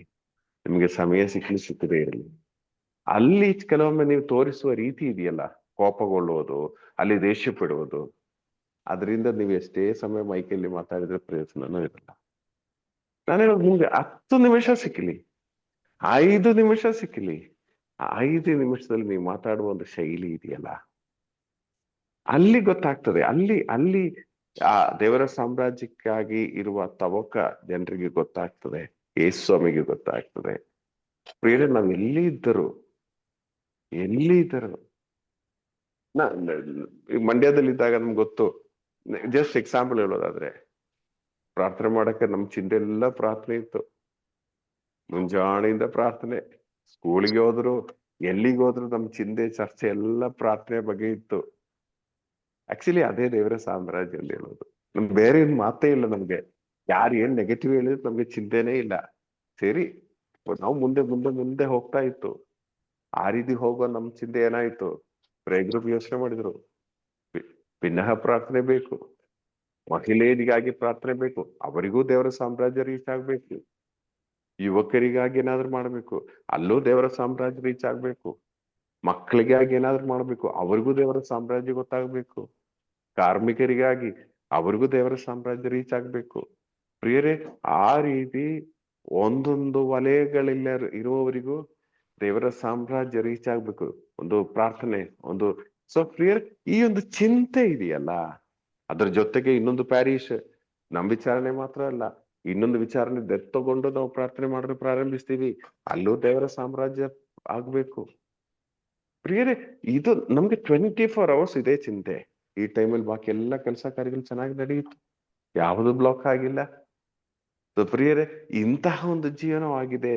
ಮೊದಲು ದೇವರ ಸಾಮ್ರಾಜ್ಯಕ್ಕಾಗಿ ತವಕ ಪಡಿರಿ. ನಾವು ಆಗಿರೋ ವಲಯಗಳಲ್ಲಿ, ಪ್ರಿಯರೇ, ನಿಜವಾಗಿ ಹೇಳ್ತೀನಿ, ಇಲ್ಲಿ ಇರುವ ಈಗ ನಾವು 19 ಜನ ಇದ್ದೀವಿ. ಈ 19 ಜನರು ಆಗಿರೋ ವಲಯಗಳಲ್ಲಿ ಬೇಕಾದಷ್ಟು ಸ್ಕೋಪ್ ಇದೆ ಈ ದೇವರ ಸಾಮ್ರಾಜ್ಯಕ್ಕಾಗಿ ತವಕ ಪಡುವುದಕ್ಕೆ. ಅಯ್ಯೋ, ನಾನು ಒಂಟಿ ಆಗಿದ್ದೇನೆ, ನಾನು ಬಿಸಿ ಆಗಿದ್ದೇನೆ, ನಾನು ಕೆಲಸದಲ್ಲಿದ್ದೇನೆ, ನಾನು ಬಿಸ್ನೆಸ್ ಮಾಡ್ತಾ ಇದ್ದೇನೆ, ನನ್ಗೆ ಕೆಲಸ ಇಲ್ಲ, ಇದು ಯಾವುದೂ ಲೆಕ್ಕ ಇಲ್ಲ. ನೀವಾಗಿರುವ ವಲಯಗಳಲ್ಲಿ ಬೇಕು ಅಂದರೆ ದೇವರ ಸಾಮ್ರಾಜ್ಯವನ್ನು ಕಾಗಿ ತವಕ ಪಡುವ ಸಾಧ್ಯತೆಗಳಿದೆ, ಬೇಕಾದಷ್ಟಿದೆ. ಫಸ್ಟ್ ಥಿಂಗ್, ನಾವು ಮೊದಲನೇದಾಗಿ ನಾವು ನಮ್ ಜೀವನ ಆಗ್ಬೇಕು. ನಮ್ ಜೀವನ ದೇವರ ಸಾಮ್ರಾಜ್ಯದನ್ನು ಪ್ರಜ್ವಲಿಸುವ ಜೀವನ ಆಗ್ಬೇಕು. ಪ್ರಿಯರೇ, ಇದೆಲ್ಲ ಆಗದೆ ಸುಮ್ಮನೆ ಬಾಯಲ್ಲಿ ದೇವರ ಸಾಮ್ರಾಜ್ಯಕ್ಕಾಗಿ ತವಕ ಪಡಬೇಕು, ನಾನು ಅಷ್ಟು ಕಷ್ಟಪಟ್ಟಿದ್ದೇನೆ, ಇಷ್ಟು ಕಷ್ಟಪಟ್ಟಿದ್ದೇನೆ, ಏನು ಪ್ರಯೋಜನ ಇಲ್ಲ. ನಾನು ಆಗಿರೋ ವಲಯಗಳೇ ಫಸ್ಟ್ ನನ್ನ ಡಿಸಿಷನ್, ನನ್ನ ಸುತ್ತಮುತ್ತಲು ನಾನು ದೇವರ ಸಾಮ್ರಾಜ್ಯಕ್ಕಾಗಿ ತವಕ ಪಡ್ತೀರಾ. ಅದಾದ್ಮೇಲೆ ನೀವು ಮೈಕಲ್ಲಿ ಹಿಡಿದು ಕನ್ವೆನ್ಷನ್ ಪ್ರೀಚ್ ಮಾಡುವುದೆಲ್ಲ ಮಾಡಿ. ಈ ನಿಮ್ಮ ಸುತ್ತಮುತ್ತಲು ಮೊದಲು ದೇವರ ಸಾಮ್ರಾಜ್ಯಕ್ಕಾಗಿ ತವಕ ಪಡುವುದಾದ್ರೆ ಮಾತ್ರನೇ ನೀವು ಕನ್ವೆನ್ಷನ್ ಬಾಕಿ ಮೇಲೆ ಲೆವೆಲ್ಗೆ ನಿಮ್ಗೆ ಬರಕ್ಕೆ ಸಾಧ್ಯ ಆಗ್ಬೋದು. ಆದ್ರೆ ಅನೇಕರಿಗೆ ಚಿಂತೆ ಏನಂದ್ರೆ, ನಮ್ಮ ಸುತ್ತಮುತ್ತಲೇನು ನಾವು ಜೀವಿಸೋದಿಲ್ಲ, ಹೊರಗಡೆ ಹೋಗಿ ನಾವು ಏನೋ ಮಾಡ್ಬೇಕಂತ ಆಸೆ ಇದೆ, ಅದರಲ್ಲಿ ಪ್ರಯೋಜನ ಇಲ್ಲ. ಪ್ರಿಯರೇ, ನಮ್ಮ ವಿಚಾರಣೆಯಲ್ಲಿ ನಾವು ನಮ್ಮ ಗುರುಗಳು ನಮ್ಗೆ ಅಗೇನ್ಸ್ಟ್ ಆಗಿ ನಿಲ್ಲುವ ಅವಸ್ಥೆ ಇದ್ರೆ, ಅಥವಾ ನಾವು ನಮ್ಮ ಗುರುಗಳಿಗೆ ಅಗೇನ್ಸ್ಟ್ ಆಗಿ ನಿಲ್ಲುವ ಅಗತ್ಯ ಇದ್ರೆ, ನೀವು ಆಚೆ ಈಚೆ ಹೋಗಿ ಪ್ರೀಚ್ ಮಾಡಿ ಏನು ಪ್ರಯೋಜನ ಇಲ್ಲ. ಫಸ್ಟ್ ನಾವಾಗಿರೋ ವಲಯಗಳಲ್ಲಿ ದೇವರ ಸಾಮ್ರಾಜ್ಯಕ್ಕಾಗಿ ತವಕ ಪಡಬೇಕು. ತುಂಬಾ ಮುಖ್ಯವಾದ ಟಾಪಿಕ್ ಆಗಿದೆ. ನೀವು ಏನೇ ಆದ್ರೂ ಪ್ರಿಯರೇ, ಇದರಲ್ಲಿ ನೀವು ಶ್ರದ್ಧೆ ತೋರಿಸದೇ ಇದ್ರೆ, ಈ ವಿಷಯವನ್ನು ನೀವು ಅಲ್ಲಗಳೆಯೋದಾದ್ರೆ ನಮ್ ಜೀವನ ವ್ಯರ್ಥವಾಗ್ತದೆ. ಪ್ರಿಯರೇ, ನಮ್ ಜೀವನ ಎಲ್ಲ, ನೀವು ಯಾವುದೇ ವಲಯದಲ್ಲಿರುವವರಾಗ್ಲಿ, ನಮ್ ಜೀವನ ಟಾರ್ಗೆಟ್ ಇದೇನೆ, ದೇವರ ಸಾಮ್ರಾಜ್ಯ ನಾನಾಗಿರೋ ವಲಯದಲ್ಲಿ ಬರ್ಬೇಕು. ಪರಿಣಾಮ, ನೀವಾಗಿರೋ ವಲಯದಲ್ಲಿ ದೇವರ ಸಾಮ್ರಾಜ್ಯ ಬರ್ಬೇಕು ಎಂದು ಹೇಳಿದ್ರೆ ಹೇಗೆಲ್ಲ ನೀವು ವರ್ತಿಸಬೇಕು? ಸರ್, ನೀವು ಹೇಳಿದಾಗೆ ಮೊದಲು ನಾವು ನಮ್ಮ ನಡೆ ನುಡಿ, ನಮ್ಮ ಕ್ರಿಯೆ, ನಮ್ಮ ಮಾತುಗಳು ಅದೆಲ್ಲ ಫುಲ್ ಪರಿಪೂರ್ಣವಾಗಿರ್ಬೇಕು. ಯಾಕಂದ್ರೆ ನಮ್ ನೋಡುವಾಗ್ಲೇ ಆ ಪ್ರಸನ್ನತೆ ಗೊತ್ತಾಗ್ತದೆ, ಪ್ರೀತಿ ತುಂಬಲ್ಪಡೋ ಮನಸ್ಸಾಗ್ಬೇಕು. ಆಗಿದ್ದಾಗ ಮಾತ್ರ ನಾವು ಅದಕ್ಕೆ ಹೋಗುವಾಗ ಅದಕ್ಕೊಂದು ವೆಯ್ಟ್ ಇರುತ್ತೆ ಮತ್ತು ಫಲ ಕಾಣ್ಬೋದು. ಮತ್ತೆ ಎರಡನೇದಾಗಿ ಸರ್, ನಮ್ಮ ಮೈಂಡ್ ಏನೆಲ್ಲ ಮಾಡ್ಬೋದು ನಮ್ಮ ದಿನನಿತ್ಯ ಜೀವನದಲ್ಲಿ. ಈಗ ಹೇಳಿದಾಗೆ ನೀವು ಒಂದು ಜಪಸರ, ಅಥವಾ ಕೆಲವೊಮ್ಮೆ ಬೇರೆಯವ್ರಿಗಾಗಿ ಪ್ರಾರ್ಥನೆ ಮಾಡುವಂಥದ್ದು, ಕೆಲವೊಮ್ಮೆ ವಾರದ ಪ್ರಾರ್ಥನೆ ಕೊಟ್ಟಲ್ಲಿ ಪಾಲ್ಗೊಳ್ಳುವಂಥದ್ದು, ಕೆಲವ್ರನ್ನ ಈಗಲೂ ನೋಡಿ ರೆಗ್ಯುಲರ್ ಆಗಿ ನಮ್ಮ ಮಂಡ್ಯದಲ್ಲಿ ಖುಷಿ ಅಂದ್ರೆ ಒಂದು 4-5 ಮಂದಿ ಪ್ರತಿ ಶನಿವಾರ ಸೇರ್ತಾ ಇದ್ದಾರೆ. ನೋಡ್ರಿ ಅದರ ಫಲವಾಗಿ ಕಳೆದ ನೈಟ್ ವಿಜಿಲ್ ಕೂಡ ನಾವೊಂದು ಸ್ವಲ್ಪ ಜನ ಸೇರಕ್ಕೆ ಆಯ್ತು. ಈ ನಮ್ಮ ವಲಯದಲ್ಲಿ ಹೆಂಗೆಲ್ಲ ಆಗ್ತದೆ, ಏನೆಲ್ಲ ಮಾಡ್ಬೋದು, ಅದನ್ನ ನಾವು ಮಾಡಿದ್ರೆ ಸರ್ ಖಂಡಿತವಾಗ್ಲು ನನ್ಗೆ ಅನ್ಸೋದು ಸರ್ ಕಾರ್ಯಗಳು ಮಾಡ್ಬೋದು. ಅದು ನಮ್ಮ ಕೈಲಿ ಇದೆ, ನಮ್ಮ ಪ್ರಯತ್ನ ಇದೆ. ನಾವು ಎಲ್ಲಿ ತವಕ ಪಡ್ತೀವೋ ಅಲ್ಲಿ ಕಾರ್ಯ ಆಗ್ತದೆ. ನಾನು ಹೇಳಿರೋದು ಈಗ ನೀವು ಬಿಸ್ನೆಸ್ ಮಾಡ್ತಾ ಇದ್ದೀರಿ, ನೀವು ಬಿಸ್ನೆಸ್ ಮಾಡುವಾಗ ಅಲ್ಲಿ ಹೇಗೆ ದೇವರ ಸಾಮ್ರಾಜ್ಯಕ್ಕಾಗಿ ತವಕ ಪಡಲು ಸಾಧ್ಯ ಆಗ್ತದೆ? ಸರ್ ನಿಜವಾಗ್ಲೂ ನನ್ಗೊಂದೊಮ್ಮೆ ತುಂಬಾ ಖುಷಿ ಆಗ್ತದೆ. ಯಾಕೆ ಗೊತ್ತಾ, ನಮ್ಗೆ ಗಿರಾಕಿ ಬರ್ತಾರಲ್ಲ, ಆ ಮಾತು ವಿಧಾನದಲ್ಲೇ ಒಂದು ಗೊತ್ತಾಗ ನೋಡಿದ್ದೀನಿ ನಾನು. ಇವಾಗ ಮಾಡುವಾಗ, ಕೆಲವೊಮ್ಮೆ ತಗೊಳ್ಳುವಾಗ, ಮೊನ್ನೆ ದಿನ ನನಗೆ ಗೊತ್ತಿಲ್ಲ, ಈ ಒಂದು ವಾರದ ಮುಂಚೆನೋ ನೀವು ಕ್ರಿಶ್ಚಿಯನ್ ಅಂತ ಕೇಳಿದ್ರು. ನೀವು ಕ್ರಿಶ್ಚಿಯನ್ ಅಂತ ಕೇಳಿ ನಾನು ನೋಡ್ಬಿಟ್ಟು ನೀವು ಕ್ರಿಶ್ಚಿಯನ್ ಅಂತ ಕೇಳಿದ್ರು. ಈ ಕನ್ವರ್ಟ್ ಆಗಿ ಅಥವಾ ಮೊದಲೇ ಹಳದಿಂದ ಕನ್ವರ್ಟ್ ಆಗಿರೋದು ನಮ್ಮ ತಂದೆ ಇದ್ರಲ್ಲಿ, ನಮ್ಮ ತಾತನ ಇದ್ರಲ್ಲಿ ಆಗಿರ್ಬೋದು ಅಂತ ಹೇಳಿ ನಾನು ಹೇಳಿದೇನಂದ್ರೆ, ನಮ್ಮ ಮಾತುಗಳಿದೆಯಲ್ಲ ಸರ್. ಆಮೇಲೆ ತಗೊಳ್ಳುವಾಗಲೂ ಕೂಡ ಕೆಲವೊಮ್ಮೆ ದುಡ್ಡು ತಗೊಳ್ಳುವಾಗ ಜಾಸ್ತಿ ಕೊಟ್ಬಿಡ್ತಾರೆ. ಕೆಲವೊಮ್ಮೆ ಕ್ರೇಟ್ ಟಮಾಟೋ ಬರುವಾಗ ಒಂದು ಕ್ರೇಟ್ ಜಾಸ್ತಿ ಬರ್ದ್ಬಿಡ್ತಾರೆ. ಇಲ್ಲಪ್ಪ ನೀನು ಜಾಸ್ತಿ ಬರ್ದ್ಬಿಟ್ಟಿದೆ ಅಂತ ಸುಮಾರು ಸತಿ ನಾನು ಹೇಳಿದ್ದೀನಿ. ಅಲ್ಲೆಲ್ಲ ಕೆಲವೊಮ್ಮೆ ಗುರುತಿಸ್ತಾರೆ. ಯಾಕಂದ್ರೆ ಇವತ್ತು ಏನಾಗಿದೆ, ಕೆಲವರು ಸಿಕ್ಬಿಟ್ಟು ಸಾಕು ಲಪಾಡಿಸ್ಬಿಡ್ತಾರೆ ಅಂತ. ಕೆಲವು ಸಣ್ಣ ಪುಟ್ಟ ಕಾರ್ಯದಲ್ಲಿ ನಾವು ಬೀಳದೆ ಅಲ್ಲೆಲ್ಲ ಸ್ವಲ್ಪ ಅದ್ರಲ್ಲಿ ಹೇಳುವಾಗ ಆ ಸ್ವಭಾವದಲ್ಲೇ ಗೊತ್ತಾಗ್ತದೆ ಸರ್. ಮಾತಲ್ಲಿ, ಕ್ರಿಯೆಗಳಲ್ಲಿ ಮತ್ತು ವ್ಯಾಪಾರಗಳಲ್ಲಿ ಪ್ರೀತಿ ಕೊಡೋದಲ್ಲೇ ನನ್ಗೆ ಆ ರೀತಿ ಮಾಡುವಾಗ ನಾನು ನೋಡಿದ್ದೀನಿ ಅಂತ ಒಂದು. ಈಗ ನೀವು ಬಿಸ್ನೆಸ್ಗೆ ಒಬ್ರು ಬಂದ್ರು, ನಮ್ಗೆ ಇಷ್ಟು ತರಕಾರಿ ಕೊಡಿ ಅಂತ ಹೇಳಿದ್ರು. ನೀವು ತರಕಾರಿ ಕೊಡುವ ಆ ಸಮಯದಲ್ಲಿ ನೀವು ಮಾತಾಡುವ ಶೈಲಿ ಇದೆಯಲ್ಲ, ನೀವು ಮಾತಾಡುವ ರೀತಿ ಇದೆಯಲ್ಲ, ಅಲ್ಲಿ ಅವರು ದೇವರನ್ನು ಕಾಣಬೇಕು ನಿಮ್ಮಲ್ಲಿ. ನಾನು ಹೇಳೋದು, ಅಯ್ಯೋ ನಂಗೆ ಸಮಯ ಇಲ್ಲ, ನಂಗೆ ಫುಲ್ ಬ್ಯುಸಿ ಆಗಿದ್ರೆ ಸಮಯ ಇಲ್ಲ ಅಂತ ಹೇಳಿ ದೇವರ ಸಾಮ್ರಾಜ್ಯಕ್ಕಾಗಿ ತವಕ ಪಡದೆ ಇರೋಕೆ ಯಾರು ಹೇಳಕ್ಕಾಗಲ್ಲ. ನೀವು ಆ ಬ್ಯುಸಿಯಲ್ಲಿರುವಾಗ ನೀವು ಹೇಗೆ ನೀವು ಅಲ್ಲಿ ವರ್ತಿಸ್ತೀವಿ, ನಿಮ್ಮ ವರ್ತನೆಯನ್ನ ಕಾಣುವಾಗ ನೀವು ಹೇಳಿದ ಹಾಗೆ ಕ್ರಿಶ್ಚಿಯನ್ ಎಂಬ ಅನುಭವ ಬರ್ತಾ ಇದೆಯಾ, ಆಗ ನೀವು ದೇವರ ಸಾಮ್ರಾಜ್ಯಕ್ಕಾಗಿ ತವಕ ಪಡ್ತಾ ಇದ್ದೀರಾ. ಅಂತ ಅವಸ್ಥೆ ಇದ್ದರೆ ನಾಳೆನೂ ಮಾರ್ಕೆಟ್ಗೆ ಪಕ್ಕದಲ್ಲಿ ಇರುವವರಾದ್ರೂ ನಿಮ್ಮ ಹತ್ರ ಓಡಿ ಬರ್ತಾರೆ. ಅಲ್ಲೋದ್ರೆ ನೀವು ಕೊಡುವ ತರಕಾರಿ ಮಾತ್ರ ಅಲ್ಲ ಅವ್ರಿಗೆ ಬೇಕಾಗಿರೋದು, ನಿಮ್ಮ ಒಂದು ಸಾಂತ್ವನದ ಮಾತು ಬೇಕಾಗ್ತದೆ. ಆ ರೀತಿ ಬಂದವರು ಬೇಕಾದಷ್ಟು ಇರ್ತಾರೆ ನಿಮ್ಮ ಹತ್ರ. ಪ್ರಿಯರೇ, ಇದಕ್ಕೆ ಇಂತಹ ಪ್ಲಾಟ್ಫಾರ್ಮ್ ಬೇಕು, ಇಂತಹ ಸ್ಟೇಜ್ ಬೇಕು, ಇದಿಲ್ವೇ ಇಲ್ಲ ನಿಮ್ಮ ಜೀವನ. ನಾನೊಂದು ಟೀಚರ್ ಆಗಿದ್ದೇನೆ. ಈಗ ಸ್ಕೂಲಲ್ಲಿ ಅಟ್ಲೀಸ್ಟ್ ಒಂದು 20-25 ಟೀಚರ್ಸ್ ಇರ್ತಾರೆ.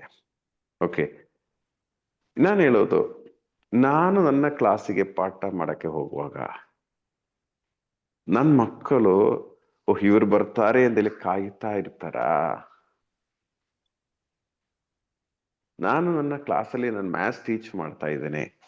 ಮ್ಯಾಥ್ಸ್ ಟೀಚ್ ಮಾಡುವಾಗ ಈ ರೀತಿ ಎಕ್ಸ್ಟ್ರಾ ಮಾತಿಗೆ ಚಾನ್ಸೇ ಇಲ್ಲ. ಆದರೆ ಮ್ಯಾಥ್ಸ್ ಟೀಚ್ ಮಾಡುವಾಗಲೂ ಅದರಲ್ಲೂ ದೇವರ ಅಪ್ರಸನ್ನತೆ ತೋರಿಸಕ್ಕಾಗ್ತದ?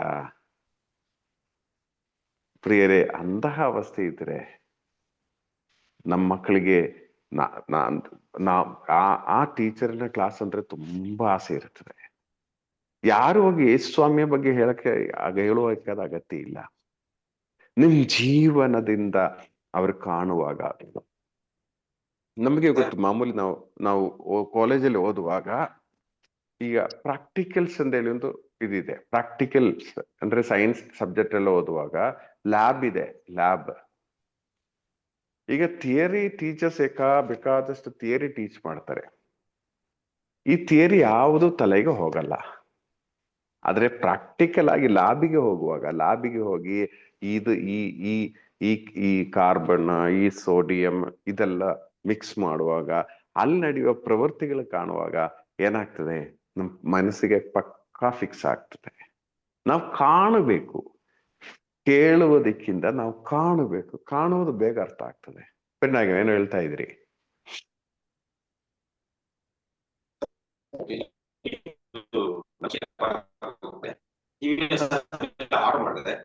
ಆರ್ಡರ್ ಮಾಡಿದ್ಮೇಲೆ ಈಗ ನಾನು ಇಲ್ಲಿಗೆ ಚಿಲ್ಲರೆ ನಾನು ಈ 3 ದಿನದಲ್ಲಿ ನೋಡುವಾಗ ನಿಜವಾಗ್ಲೂ ಟಿವಿ ಸಿಗುವಾಗ ಸ್ವಲ್ಪ ನನ್ನ ಆಟೋನೇ ಕಾಯ್ಕೊಂಡಿರು. ಒಂದು ಏನಪ್ಪಾ ಅಂದ್ರೆ, ಬರೀ ನಾನು ದುಡ್ಡು ನೋಡ್ತಾ ಇರ್ಲಿಲ್ಲ, ಅದ್ ಜೊತೆಲಿ ಸ್ವಲ್ಪ ನಾವು ಕೊಟ್ರೆ ಆ ಪ್ರೀತಿ ಅಂದ್ರೆ, ಸುಮಾರು ಆಟೋಗಳು, ಸುಮಾರು ವ್ಯಾಪಾರ ಬಂದು ನನ್ ವಾಯ್ಸ್ ಕೇಳಿದ್ರೆ ನನ್ನ ಹತ್ರ ತಗೊಳಕ್ ನಿಂತ್ಕೊಬಿಡು.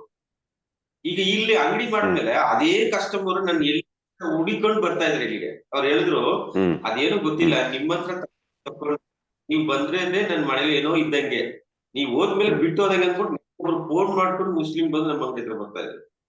ಅವ್ರು ಬರಕ್ ಆಗಲ್ಲ. ಆದ್ರೆ ಎಲ್ಲೋ ಯಾವ್ದೋ ಒಂದು ಜಾಗದಲ್ಲಿ ಆ ಪ್ರೀತಿ ಅವ್ರ ಮನಸ್ಸಲ್ಲಿ ಇದೆ. ಬರೀ ದುಡ್ಡು ದುಡ್ಡು ದುಡ್ಡು ದುಡ್ಡು ವ್ಯಾಪಾರ ಆ ಮೈಂಡ್ ಸೆಟ್ ಮಾಡಿದ್ರೆ ಅದು ಎಲ್ಲಾರು ತಗೋತಾರೆ. ನಾವು ಕೊಡುವ ವಿಧಾನಗಳು, ಅದ್ರ ಜೊತೆಲಿ ಪ್ರೀತಿ ಮಾತುಗಳು ಮತ್ತು ಕೊಡುವಂಥದ್ದು ಕೂಡ ಪ್ರಶಂತ ತುಂಬಾ ಚೆನ್ನಾಗಿ ಪ್ರೋತ್ಸಾಹ ಕೊಟ್ರೆ ಅದು ಆ ರೀತಿಯಲ್ಲಿ ಇರ್ತದೆ ಅಂತ ಇದಾಗುತ್ತೆ. ಈಗ ನೋಡಿ ಅವರೆಲ್ಲರೂ ನಾನು ನೋಡ್ತಾ ಇದ್ದೀನಿ, ನಮ್ಮ ಅಂಗಡಿಗೆ ಬರ್ತಾ ಇರೋದೆಲ್ಲ ನನ್ನ ಆಟೋದಲ್ಲಿ ಮತ್ತು ಟಿವಿಎಸ್ ಬರ್ತಾರೆ. ಆ ನಮ್ಮ ಮನಸ್ಸು ಅದು ತುಂಬಾ ಮುಖ್ಯ. ಹರ್ಷ, ನೀವು ವೆರಿ ಗುಡ್ ಎಕ್ಸಾಂಪಲ್ ಅಂದ್ರೆ ಇವತ್ತು ವೆಡ್ನೆಸ್ಡೇ, ಇವತ್ತು ನಿಮ್ದು ಟಾಕ್ ಇರೋದಕ್ಕೆ ನಾವ್ ಎಷ್ಟು ಜನ ಇದ್ದೀವಿ. ಇಲ್ಲ ಆಗಿಲ್ಲ. ಇಲ್ಲ ಇಲ್ಲ, ನೀವು ಅಲ್ಲಿ ತನಕ ಅಲ್ಲಿ ಹೋಗ್ಬೇಡಿ. ಇವತ್ತಿನ ದಿವಸನೇ ಲೆಕ್ಕ ತಗೊಳ್ಳಿ. ನಮ್ದೇ ಆಗಿದ್ರು ನಾನೇ ಆಗಿದ್ರು ಎಷ್ಟು ಜನ ನಾವ್ ಬರ್ತಾ ಇದ್ವಿ ಅಂತ. ಈ ತರ ಒಂದು ಇವತ್ತು ಜಾಯ್ ಬ್ರದರ್ದು ಟಾಕ್ ಇದೆ, ಎಸ್ ಅಂತ ಈ ತರ ಒಂದ್ ಬರ್ಬೇಕಿತ್ತು. ಹಡ್ಸನ್, ನೀವು ನಿಮ್ಮ ಅಂಗಡಿಯಲ್ಲಿರುವಾಗ ಅಲ್ಲಿ ಸುಮಾರು ಒಂದು 10 ಜನ ಆದರೂ ಇದು ಸೇಲ್ಸ್ ಅಲ್ಲಿ ಇರೋರಿದ್ದಾರೆ. ಆದ್ರೆ ನನ್ನ ಪ್ರಕಾರ ಜೇಸನ್ ಬಾಯ್ ಅಂತ ಹೇಳಿ ನಿಮ್ಮ ಹತ್ರ ಬರುವಾಗಲೇ ಅವ್ರಿಗೆ ಖುಷಿ ಜಾಸ್ತಿ ಆಗೋದು ನನ್ಗೆ ಅನಿಸ್ತಾ ಇದೆ. ಹೌದಾ? ಹೌದು ಸರ್, ಅದು ಆಕ್ಚುಲಿ ಬೇರೆ ಇಲ್ಲ. ನಾವು ನಿಜವಾಗ್ಲೂ ಎಷ್ಟು ನಾವು ಪಡೆದು ಮಾತಾಡುವಾಗ ಆ ಮಾತಿನ ಒಂದು ಫೀಲಿಂಗ್ ಅಂದ್ರೆ ಅವ್ರಿಗೆ ಗೊತ್ತು, ನಮ್ಮಲ್ಲಿ ಮಾತಾಡುವಾಗ ಏನೋ ಒಂದು ಪಡಿತೀವಿ ನಾವು ಅಂತ ಹೇಳ್ಬಿಟ್ಟು. ಐಟಮ್ ದುಡ್ಡು ಬಗ್ಗೆ ಅವ್ರು ಏನೇ ಮಾತಾಡಲ್ಲ. ಅವ್ರು ಜಸ್ಟ್ ನಮ್ಮ ಹತ್ರ ಒಂದು ಏನು ಮಾತಾಡ್ಬೇಕು ಅನ್ನೋ ಮಾತ್ರ ಮಾತಾಡೋದ್ರ ಅಷ್ಟೇ. ಅದು ಒಂದು ನಿಜವಾದ ಒಂದು ಪ್ರೆಸೆಂಟ್ ಸರ್. ನೀವ್ ಹೇಳ್ದಂಗೆ ದಾಹ ಅಂತ ಹೇಳಿದ್ದೆ ಅಂದ್ರೆ ನಾವು ನಿಮ್ ಮಾತು ಕೇಳ್ಬೇಕು ಅಂತ ಏನು ಖುಷಿ ಪಡ್ತೀವಿ ಅದೇ ತರ. ಅಂದ್ರೆ ಎಲ್ಲರೂ ಅದೇ ಒಂದು ಅವಸ್ಥೆ. ಅವ್ರಿಗೊಂಥರ ಖುಷಿಗೆ ಮಾತಾಡ್ತಾರೆ ಅಷ್ಟೇ, ಬೇರೆ ಏನಿಲ್ಲ. ಜನ ಬರುವಾಗ ಜಸ್ಟ್ ಒಂದು ಮಾತಾಡ್ಸಾರ ಹೋಗ್ತಾರೆ. ನಮ್ಮ ಹತ್ರ ಏನಿಲ್ಲ ಅಂದ್ರು, ತಕೊಳ್ಳಿಲ್ಲ ಅಂದ್ರೆ ಒಂದು ಮಾತಾಡ್ಸೋದು. ಸೊ ಪ್ರಿಯರೇ, ಅಂದ್ರೆ ನಿಜ ಹೇಳ್ತೀನಿ, ನಮ್ಮ ಈ ಮರಿಯನ್ ಪ್ರಾರ್ಥನಾ ತಂಡದಲ್ಲಿರುವವರೆಲ್ಲ ಸ್ವಲ್ಪ ದೇವರ ಸಾಮ್ರಾಜ್ಯಕ್ಕಾಗಿ ತವಕ ಪಡ್ತಾ ಇದ್ದಾರೆ. ಸ್ವಲ್ಪ ನಾನು ಹೇಳೋದು ಇದನ್ನು ನೆಕ್ಸ್ಟ್ ರೇಂಜಿಗೆ ಹೋಗ್ಬೇಕು. ಇದಕ್ಕೆ ದಯವಿಟ್ಟು ನೀವು ಯೋಚನೆ ಮಾಡ್ಬೇಡಿ, ನನ್ಗೆ ಸಮಯ ಇಲ್ಲ, ನನ್ ಮೈಕ್ ಹಿಡಿಬೇಕು, ನಾನು ಅದು ಮಾಡ್ಬೇಕು, ನನ್ಗೆ ಇಲ್ಲಿ ಸಮಯ ಯಾರು ಕೊಡ್ತಾರೆ, ಪರ್ಮಿಷನ್ ಇಲ್ಲ. ಪ್ರಿಯರೇ, ನಿಜ ಹೇಳ್ತೀನಿ, ಯಾವ ಪರ್ಮಿಷನ್ ಇಲ್ಲದೆ ಇರೋ ಸಮಯದಲ್ಲಿ, ಯಾವ ಸಾಧ್ಯತೆನೂ ಇಲ್ಲದೆ ಇರುವ ಸಮಯದಲ್ಲಿ ಒಂದು ಕಾನ್ವೆಂಟ್ ಸ್ಕೂಲಿನ ಟೀಚರ್ ಆಗಿದ್ಕೊಂಡು, ಹೆಡ್ ಮಾಸ್ಟರ್ ಆಗಿದ್ಕೊಂಡು, ನ್ಯಾಷನಲ್ ಸರ್ವಿಸ್ ಟೀಮಿನ ಕೋಆರ್ಡಿನೇಟರ್ ಆಗಿ ಒಂದು ಕೃಪೆ ದೇವರು ಕೊಟ್ರು. ನನ್ಗೆ ಸಾಧ್ಯತೆಗಳು ಚೂರು. ಆ ಟೈಮಲ್ಲಿ ವಾರಕ್ಕೆ ಒಂದಿನ ಒಂದೊಂದು ಕಡೆ ಮೀಟಿಂಗು ಅದು ಇದು ಅಂದಲ್ಲಿ ಹೋಗ್ಬೇಕಾಗಿತ್ತು. ಕೊರೋನಾವರೆಗೆ ಒಂದ್ ಕಡೆ ಮಧ್ಯೆ ಇತ್ತು. ಇದರ ಮಧ್ಯೆ ಕಾರ್ಯಗಳು ಮಾಡಕ್ಕೆ ಸಾಧ್ಯ ಆಗಿದೆ ಅಂತ ಹೇಳೋದಾದ್ರೆ, ಪ್ರಿಯರೇ, ನಮ್ಗೆ ಫ್ರೀಡಮ್ ಇಲ್ಲ, ನನ್ಗೆ ಸಮಯ ಇಲ್ಲ, ನನ್ಗೆ ಪರ್ಮಿಷನ್ ಇಲ್ಲ. ನನ್ಗೂ ಮನೆಯಲ್ಲಿ ಅಷ್ಟು ಫ್ರೀಡಮ್ ಏನು ಇರ್ಬೇಕಂತ ಇಲ್ಲ. ಓಕೆ, ಸೊ ಆದರೆ ಇದರ ಮಧ್ಯೆ ನಾವು ನಿಜವಾಗಿ ದೇವರಿಗಾಗಿ ತವಕ ಪಡುವಾಗ ಪ್ರಿಯರೇ, ಕಾರ್ಯಗಳೆಲ್ಲ ಚೆನ್ನಾಗಿ ಆಗ್ತದೆ, ದೇವರನ್ನು ಕೊಡಲು ಸಾಧ್ಯ ಆಗ್ತದೆ. ಸೊ ವಚನ ಹೇಳ್ತಾ ಇದೆ, ಮೊದಲು ದೇವರ ಸಾಮ್ರಾಜ್ಯಕ್ಕಾಗಿ ತವಕ ಪಡಬೇಕು. ಹೋಗಿ ಎಲ್ರಿಗೂ ಯೇಸುವೇ ನಿಜ ರಕ್ಷಕರಿಂದಲೇ ಸುವಾರ್ತೆ ಸಾರುವುದು ಮಾತ್ರ ಅಲ್ಲ, ನಮ್ಗೆ ಥಿಯರಿ ಎಲ್ಲ ಬೇಕಾಗಿರೋದು, ಪ್ರಾಕ್ಟಿಕಲ್ ಬೇಕು, ನಮ್ಗೆ ಲ್ಯಾಬ್ ಬೇಕು. ನಮ್ಮನ್ನು ಕಾಣುವವರು ನಮ್ಮ ಹತ್ರ ಬರುವಾಗ ಇದರಲ್ಲಿ ಏನೋ ಒಂದು ಸಬ್ಸ್ಟೆನ್ಸ್ ನಮ್ಗೆ ಸಿಗ್ತದೆ, ಏನೋ ಒಂದು ಕಂಟೆಂಟ್ ಇರ್ತದೆ, ಇವರ ಹತ್ರ ಮಾತಾಡಿದ್ರೆ ವೇಸ್ಟ್ ಆಗಲ್ಲ, ಈ ಭಾವನೆ ಬೇರೆಯವರಿಗೆ ಬರುತ್ತೆ. ಪ್ರಿಯರೇ, ಇದಾಗಬೇಕಾದ್ರೆ ಏನೆಲ್ಲ ಮಾಡಬೇಕು? ಸುಮ್ಮನೆ ಒಂದು ಸುಪ್ರಭಾತದಲ್ಲಿ ನಾವು ದೇವರ ಸಾಮ್ರಾಜ್ಯವನ್ನು ಕ್ಕಾಗಿ ತವಕ ಪಡಕ್ಕಾಗ್ತದ? ಇದಾಗಬೇಕಾದ್ರೆ ನಮಗೆ ಬೇಕು ಡೈಲಿ ಪ್ರೇಯರ್ ಬೇಕು, ನಿರಂತರವಾದ ಪ್ರಾರ್ಥನೆ ಇರಬೇಕು ನಮ್ ಜೀವನದಲ್ಲಿ. ಆಯ್ತು, ಇದಾಗಕ್ಕಾಗದೇನೆ ಯಾರು ಇದಕ್ಕೆ ಕೈ ಹಾಕಲ್ಲ, ತವಕ ಪಡಲ್ಲ. ನನಗೆ ಒಂದು ನಿರಂತರ ಪ್ರಾರ್ಥನೆ ಇರಬೇಕು, ನನಗೆ ಡೈಲಿ ಬಲಿ ಪೂಜೆಯಲ್ಲಿ ಪಾಲ್ಗೊಳ್ಳುವ ವ್ಯಕ್ತಿ ಆಗಬೇಕು, ನಾನು ಎಲ್ಲಾ ಸಂಸ್ಕಾರಗಳು ಆದಷ್ಟು ಸ್ವೀಕರಿಸುವ ವ್ಯಕ್ತಿ ಆಗ್ಬೇಕು. ಪ್ರತ್ಯೇಕವಾಗಿ ಬಲಿಪೂಜೆ ಮತ್ತು ಪಾವಿಕ್ಷಾಪನೆ ಮಾಡಿ ಎಷ್ಟು ದಿನ ಆಯ್ತು ಇಲ್ಲಿ ಇರುವವರೆಲ್ಲರೂ? ಚರ್ಚಿಗೆಲ್ಲ ಸಿಸ್ಟರ್ ಪಾವಿಕ್ಷಾಪನೆ ಆಗಿ ಎಷ್ಟು ತಿಂಗಳಾಯ್ತು? ಸಿಗ್ಲಿಲ್ಲ ಬ್ರದರ್. ಒಂಥರ ಹಿಂಗೆ 7-8 months ಆಯ್ತು. ಹಾ ನೋಡಿ, ನಾವು ಅಟ್ಲೀಸ್ಟ್ ಒಂದು ಆಕ್ಚುಲಿ ಡೈಲಿ ಮಾಡ್ಬೇಕು ಅಥವಾ ವಾರದಲ್ಲಿ ಒಮ್ಮೆ ಮಾಡ್ಬೇಕು, ಮಿನಿಮಮ್ ತಿಂಗಳಲ್ಲಿ ಒಮ್ಮೆ ಆದ್ರೂ ಮಾಡ್ಲೇಬೇಕು. ಓಕೆ, ನಾನು ಹೇಳೋದು ಇದ್ರ ಪ್ರೊಸೀಜರೇ. ಡೈಲಿ ಪ್ರೇಯರ್ ಇರಬೇಕು, ಡೈಲಿ ಬಲಿ ಪೂಜೆ ಇರಬೇಕು, ಸಾಕ್ರಮೆಂಟ್ಸ್ ನಾವು ಆಗಾಗ ತಗೊಳ್ಳೋರಾಗ್ಬೇಕು. ವಾರಕ್ಕೊಮ್ಮೆ ತಗೊಂಡ್ರೆ ಡೀಸೆಂಟ್ ಆಗಿರ್ತದೆ. ಆದ್ರೆ ಈಗ ನಮ್ಗೆ ಚಾನ್ಸ್ ಇಲ್ಲ, ಎಲ್ಲಾ ಕಡೆ ನಮ್ಗೆ ಗುರುಗಳು ನಮ್ಗೆ ಸಿಕ್ಕಲ್ಲ. ಅದಕ್ಕಾಗಿ ಬೇಕು ಅಂದ್ರೆ ಆಗುತ್ತೆ, ನಮ್ಮ ಹತ್ರ ಅವ್ರು ಬರಲ್ಲ, ನಾವು ಹುಡುಕಿ ಹೋಗ್ಬೇಕಾಗತ್ತೆ, ಆಗ ಸಿಗ್ತದೆ. ನಾವು ಯಾವ ಗುರುಗಳ ಹತ್ರ ಯಾವ್ದಾರು ಹೋಗಿ ನನಗೆ ಕನ್ಫೆಷನ್ ಮಾಡ್ಬೇಕಂತ ಹೇಳಿದ್ರೆ, ಅಯ್ಯೋ ನನ್ಗೆ ಸಮಯ ಇಲ್ಲ ಮಾಡಕ್ ಆಗಲ್ಲ ಅಂತ ಹೇಳಲ್ಲ. ಅವ್ರು ಖಂಡಿತವಾಗಿ ಕೂರ್ತಾರೆ, ನಾವು ಹೋಗಲ್ಲ ಅಷ್ಟೇ. ನಮ್ಗೆಲ್ಲ ಕನ್ವೀನಿಯಂಟ್ ಆಗಿರ್ಬೇಕು. ನಾವು ಹೋಗುವಾಗ ಗುರುಗಳು ಆ ಚೇರಲ್ಲಿ ಕೂತಿರ್ಬೇಕು, ಆಗ ನಾವು ಕನ್ಫೆಷನ್. ಅದಲ್ಲ, ನಾವು ಹುಡುಕಿ ಹೋಗ್ಬೇಕು ಸಿಕ್ಕದೇ ಇದ್ರೆ. ಓಕೆ, ಅಟ್ಲೀಸ್ಟ್ ಬೇಗ ಶಶಿಕಲಾ ಸಿಸ್ಟರ್ ಆದಷ್ಟು ಬೇಗ ಕನ್ಫೆಷನ್ ಮಾಡ್ಬೇಕು. 8 ತಿಂಗಳು ತುಂಬಾ ಲೈಟ್ ಆಯ್ತು. ಓಕೆ, ಈ ಸಂಡೆ ನಾಳೆ ಫಾದರ್ ಹೇಳಿ ಫಾದರ್ ಮಾಡ್ಬೇಕು. ಅಲ್ಲ, ನಾನು ನಿಜ ಹೇಳ್ತೇನೆ, ನಾವು ಇದೆಲ್ಲ ಅಪ್ಡೇಟ್ ಮಾಡುವಾಗ ಓಕೆ ದೆನ್ ಇನ್ನು ನೆಕ್ಸ್ಟ್ ಏನಂದ್ರೆ, ನಮ್ ತೀರ್ಮಾನ ಎಲ್ಲ ಶುಭ ಸಂದೇಶದ ಆಧಾರ ಮೇಲೆ ಇರ್ಬೇಕು. ಇವತ್ತು ಭಾನುವಾರ ನಾನು ಕೆಲಸ ಮಾಡಲ್ಲ, ಈ ವಚನ ಏನ್ ಹೇಳ್ತಾ ಇದೆ ಅದರ ಮೇಲೆ ನೀವು ಸ್ಟಿಕ್ ಆಗಿ ನಿಲ್ಲಿರಿ. ಜನ ಏನ್ ಬೇಕಾದ್ರೆ ಹೇಳಿ, ಈಗ ಓವರ್ ಟೈಮ್ ಡ್ಯೂಟಿ ಆತರ ಕೆಲವು ಕಾರ್ಯಗಳು, ಆದ್ರೆ ಕೆಲವುದು ಅವಾಯ್ಡ್ ಮಾಡಕ್ ಆಗದಿರೋದು. ಓಕೆ, ನಾವು ಏನೇ ತೀರ್ಮಾನ ತಗೊಂಡ್ರು ದೇವರ ವಾಕ್ಯದ ಮೇಲೆ ಆಧಾರವಿಟ್ಟುಕೊಂಡು ನಾವು ಕೆಲಸ ಮಾಡಬೇಕು. ಈಗ ನಮ್ಗೆ ಈ ಸಂಡೇಸ್ ಅಲ್ಲಿ ಮಾಮೂಲಿ ಈ ಎಕ್ಸ್ಟ್ರಾ ಎಕ್ಸಾಮಿನೇಷನ್ ಇದೆಯಲ್ಲ, PSC ಎಕ್ಸಾಮಿನೇಷನ್ ಎಲ್ಲ ಸಂಡೇ ಬರುತ್ತೆ. KPSC ಎಕ್ಸಾಮಿನೇಷನ್ ಅಂದ್ರೆ ಈ ಸಂಡೇ ಎಕ್ಸಾಮ್ ಬರುವಾಗ ನಮ್ಗೆ ಎಕ್ಸ್ಟ್ರಾ ದುಡ್ಡು ಸಿಗ್ತದೆ. ಅಂದ್ರೆ ಮಾಮೂಲಿ 1000 rupees ಆದ್ರೆ 2000 rupees ಸಿಗ್ತದೆ. ಒಂದು ಮೇ ಬಿ ಒಂದು 3 hours 4 hours ಎಕ್ಸಾಮಿಗೆ.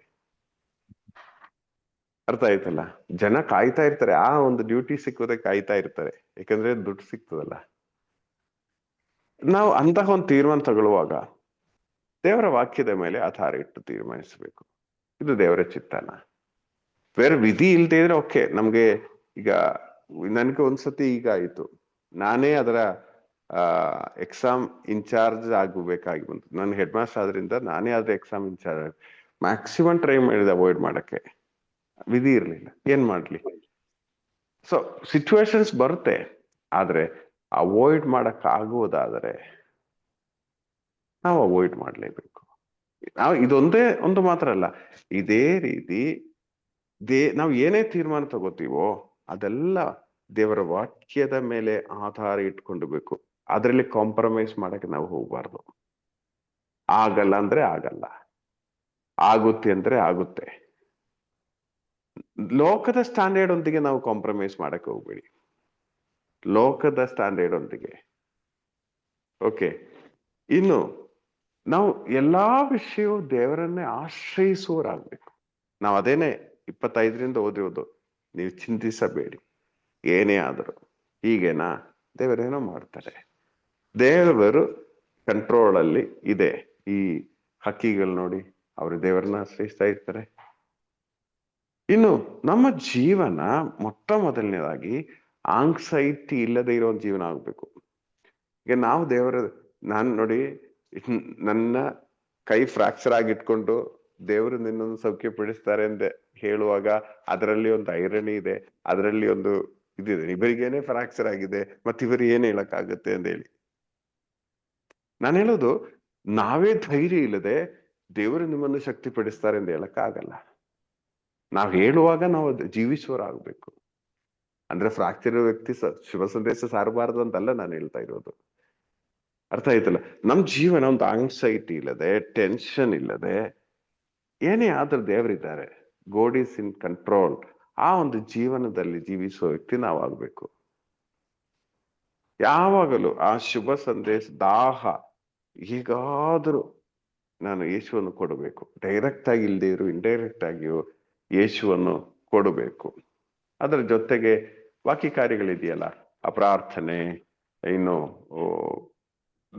ಕಟ್ಟಳೆಗಳು, ಧರ್ಮಸಭೆಯ ಕಟ್ಟಳೆಗಳಿದೆ, ದೇವರ ಕಟ್ಟಳೆಗಳಿದೆ, ಇದೆಲ್ಲ ಅನುಸರಿಸುವ ವ್ಯಕ್ತಿ ನಾನಾಗುವಾಗ ಪ್ರಿಯರೇ, ನಾವು ಶುಭ ಸಂದೇಶವನ್ನು ಇತರರಿಗೆ ಕೊಡಲು ಸಾಧ್ಯ ಆಗ್ತದೆ. ಮೊದಲು ದೇವರ ಸಾಮ್ರಾಜ್ಯಕ್ಕಾಗಿ ತವಕ ಪಡಲು ಸಾಧ್ಯ ಆಗ್ತದೆ. Praise the lord. ಇದರ ಕಂಟಿನ್ಯೂಷನ್ ನೆಕ್ಸ್ಟ್ ವೀಕ್ ಹೇಳ್ಬೋದು. ಟೈಮ್ ಸ್ವಲ್ಪ ಆಗಿದೆ ಅನ್ಸುತ್ತೆ. ಒಂದು ನಿಮಿಷ ನಾವು ಪ್ರಾರ್ಥಿಸೋಣ. ಪ್ರೀತಿಯ ದೇವನೇ, ಪರಲೋಕ ಪಿತನೇ, ನೀವು ಕೊಟ್ಟ ವಚನಕ್ಕಾಗಿ ಸ್ತೋತ್ರ. ದೇವರ ಸಾಮ್ರಾಜ್ಯಕ್ಕಾಗಿ ತವಕ ಪಡುವ ವಿಷಯ ಇವತ್ತು ನಾವು ಧ್ಯಾನಿಸ್ತಾ ಇದ್ದೇವೆ. ಕರ್ತನೇ, ಕೃಪೆ ನಮ್ಮ ಒಬ್ಬೊಬ್ಬರಿಗೂ ದಯ ಪಾಲಿಸಿರಿ. ನಮ್ಮ ಜೀವನ ದೇವರ ಸಾಮ್ರಾಜ್ಯಕ್ಕಾಗಿ ತವಕ ಪಡುವ ಜೀವನ ಆಗುವಂತೆ ಆಶೀರ್ವದಿಸಿರಿ. ಕರ್ತನೇ, ನಾವು ಲೋಕದ ಸ್ಟ್ಯಾಂಡರ್ಡ್ಗಳನ್ನೆಲ್ಲ ಮರೆತು ನಿಮ್ಮ ಸ್ಟ್ಯಾಂಡರ್ಡ್ಗಳಲ್ಲಿ ಜೀವಿಸುವರಾಗುವಂತೆ, ನಮ್ಮನ್ನು ಕಾಣುವರು ನಿಮ್ಮನ್ನು ಕಾಣುವ ಅವಸ್ಥೆ ಉಂಟಾಗುವಂತೆ ಬೇಕಾಗಿರುವ ಕೃಪೆ ದಯ ಪಾಲಿಸಿರಿ. ತಾಯಿ ಮರಿಯಳೆ ಪ್ರತ್ಯೇಕವಾಗಿ ವಿಷಯಕ್ಕಾಗಿ ಪ್ರಾರ್ಥಿಸಿರಿ. ನಾವೆಲ್ಲರೂ ಯೇಸುವನ್ನು ಪ್ರತಿಬಿಂಬಿಸುವರಾಗುವಂತೆ ನಮಗಾಗಿ ಪ್ರಾರ್ಥಿಸಿರಿ. ನಮೋ ಮರಿಯ ಪ್ರಸಾದ ಪೂರ್ಣೆ, ಪ್ರಭು ನಿಮ್ಮೊಡನೆ ಇದ್ದಾನೆ. ಸ್ತ್ರೀಯರಲ್ಲಿ ನೀವು ಧನ್ಯರು ಮತ್ತು ನಿಮ್ಮ ಉದರದ ಫಲವಾದ ಯೇಸು ಧನ್ಯರು. ಪರಿಶುದ್ಧ ಮರಿಯಳೇ,